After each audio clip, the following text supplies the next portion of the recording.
G'day brew tubers, welcome to Abernethy Brothers Brewing.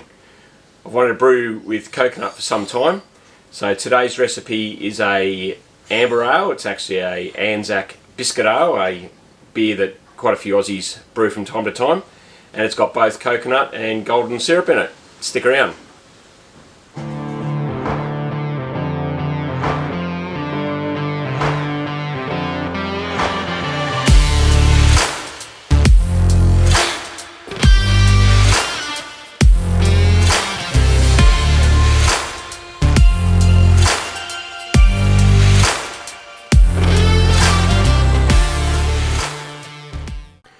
The first part of the brew today is to prepare the coconut. So just put that in a fry pan over low heat.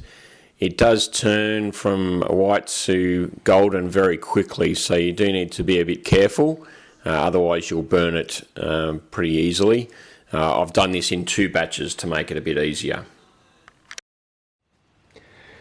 Okay, given the amount of oats in this batch today, just shy of half a kilo, I'm going to use some rice hulls.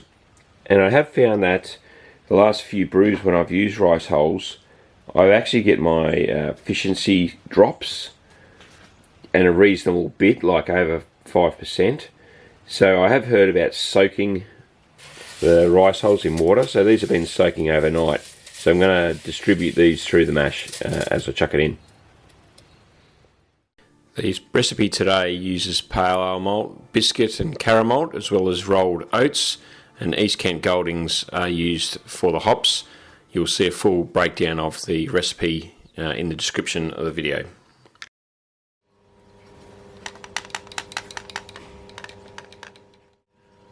Right, I've just done a pH reading. It was a little high, 5.53, you would have seen it on the screen. And I always take a pH reading about 10 to 15 minutes in the mash. Today I didn't. I've been running in and out of the house, so I only took it with 2 minutes left on the mash, so I can't make any adjustments.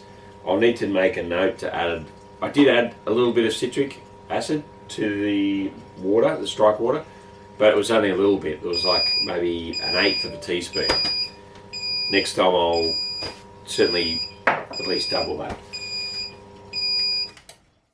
He's thinking on the fly. I didn't do the mash out step. I copied this email from a XML file straight from Brewer's Friend, I think it was. Clearly there's not a 10-minute 75-degree mash out. I forgot to make that adjustment.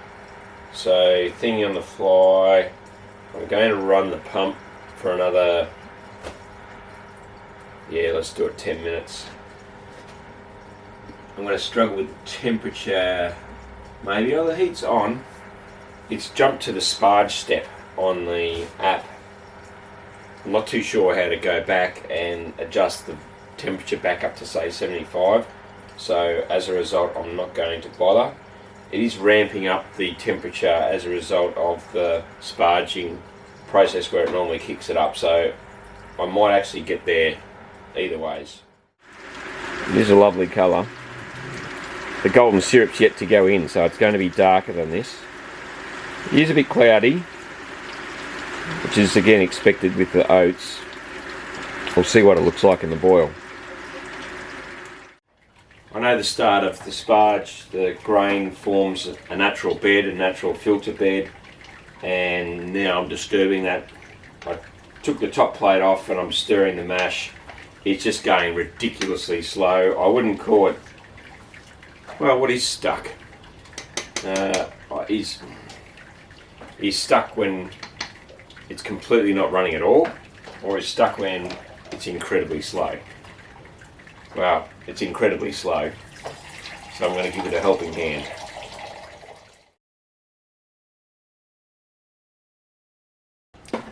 $335 grams of CSR golden syrup. Another very traditional ANZAC biscuit ingredient.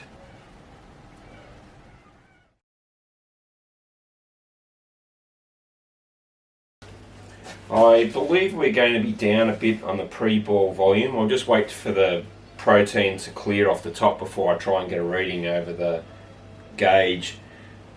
As per usual with my 25 litre batches, I'm looking for pre-boil volumes of just over 31.5 litres, 31.6 according to Brewfather.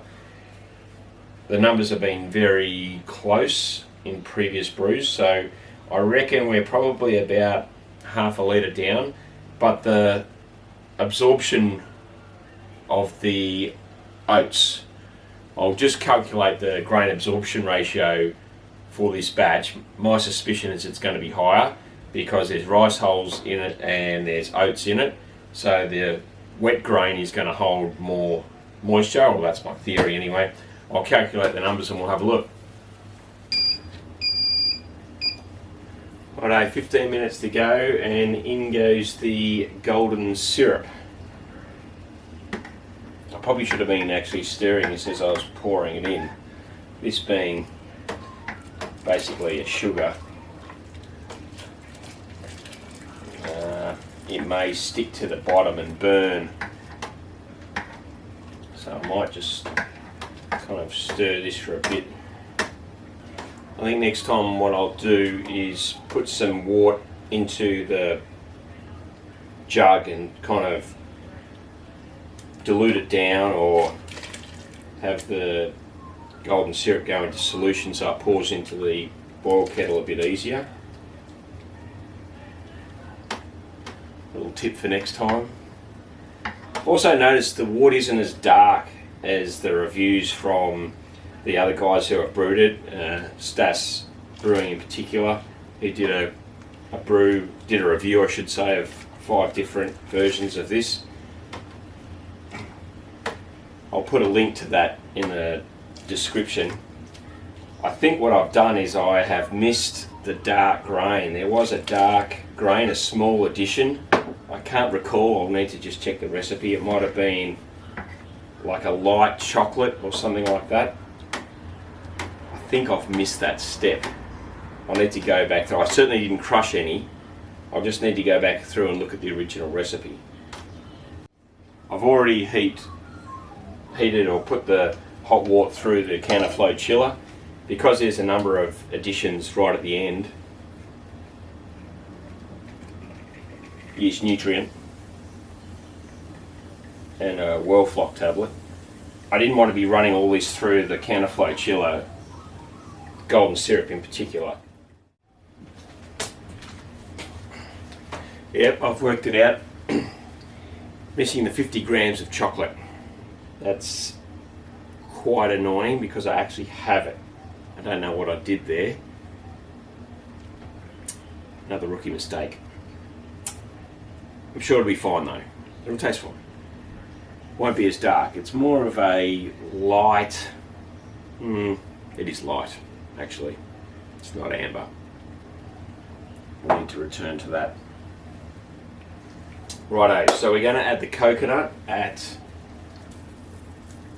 flame out. We're going to whirlpool it. So you would have seen yesterday I put it on the stove.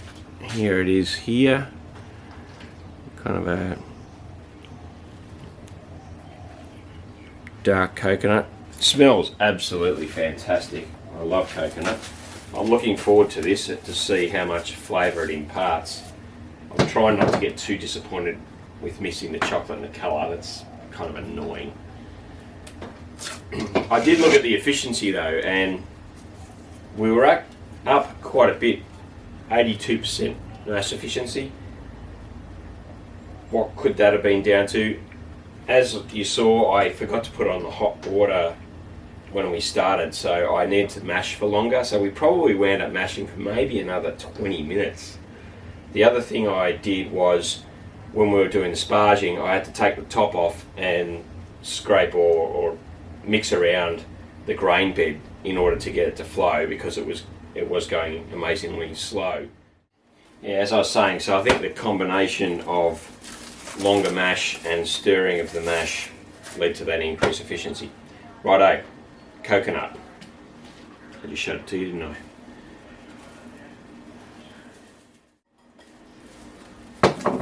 No, it smells absolutely amazing. Steel paddle, plastic paddle, what are they? Definitely smell it on the nose, there's no doubt. So that's 250 grams. Well, I do need to set the timer. Probably go 10 minutes. Then we're going to do a whirlpool so we don't get any of this, well, hopefully none of this through the filter into the fermenter. We'll see how we go. So there's the coconut. I suppose if it's going to float, don't need to worry about the whirlpool, do we? We'll see.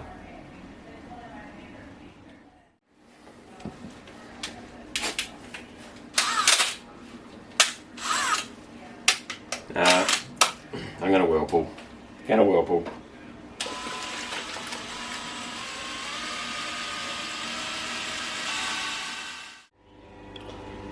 Righto, so the transfer's going in at 20 degrees. It's a bit of a cooler day here in Victoria, so the groundwater, or my tank water I should say, is a bit cooler. You can see all the coconut on the top. So I've just taken a gravity, and we're going to be able to get this in. Let's see. 10, well, I'll tell you what it is. 1056. Now that's very good. We've got the Grainfather page up here. 1050 being pre-boiled, 1056 post. That's a 5.9%er. Just a bit higher than I was after, but that's cool. 87.7 mash efficiency. I haven't entered the final volume in the keg, so we won't, the brew house efficiency won't be quite accurate just yet, but yeah, impressive. Let's have a taste. Righto, 1056. I'm happy with that. Not happy with the colour, as I said before. Yeah. What's the tip? What's the learning out of this? So the learning is make sure you check. This is especially for importing a recipe. All my other recipes, to be honest, I've entered in from scratch into Brewfather. I imported this as an XML file. I didn't check the mash profile, and I didn't check off all the ingredients. And I think what I did was I removed the chocolate because I didn't have that particular one in stock, and I was going to add it back in. Forgot to add it back in. Anyway, that aside. I mean, the nose, it is obviously a sample. The nose, very similar to most other beers, really. Not a massive discerning difference. Maybe just the faintest hint of the coconut on the nose, but it's only pretty faint.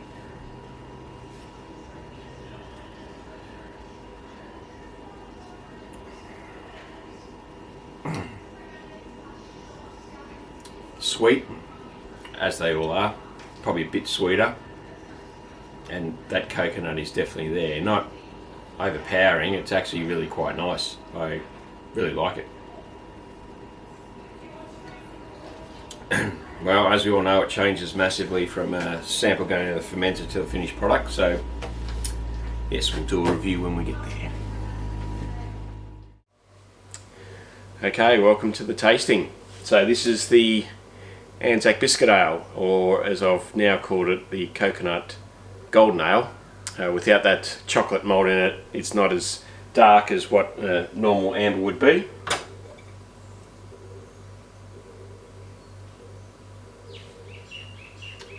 Always like to just have a short little pour first to get the warm or warmer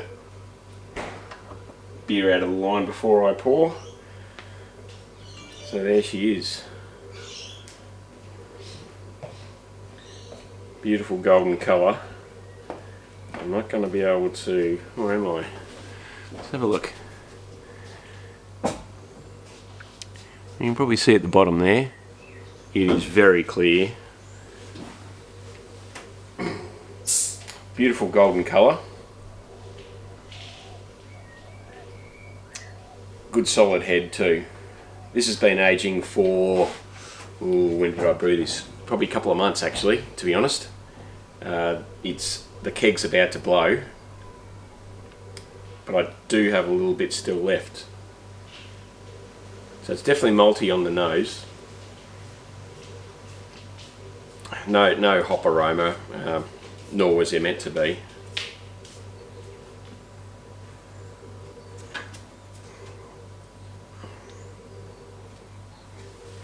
That coconut is definitely there. At the start I couldn't quite pick it, but after a while you can certainly taste it. It's very much a roasted coconut. You do get still a degree of sweetness. I'm assuming that's from the golden syrup.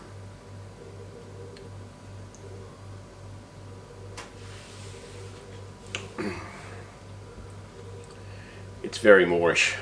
I have to say I do like it a lot. I don't know if I'd like it as much if that chocolate had gone in, actually. So I know a lot of the guys who have brewed this before. ANZAC Brewing did a review of quite a few of them. I think I mentioned that earlier. I mean, that is definitely nowhere near as dark, but it does have a beautiful soft malt, not an aggressive malt like some ambers can be.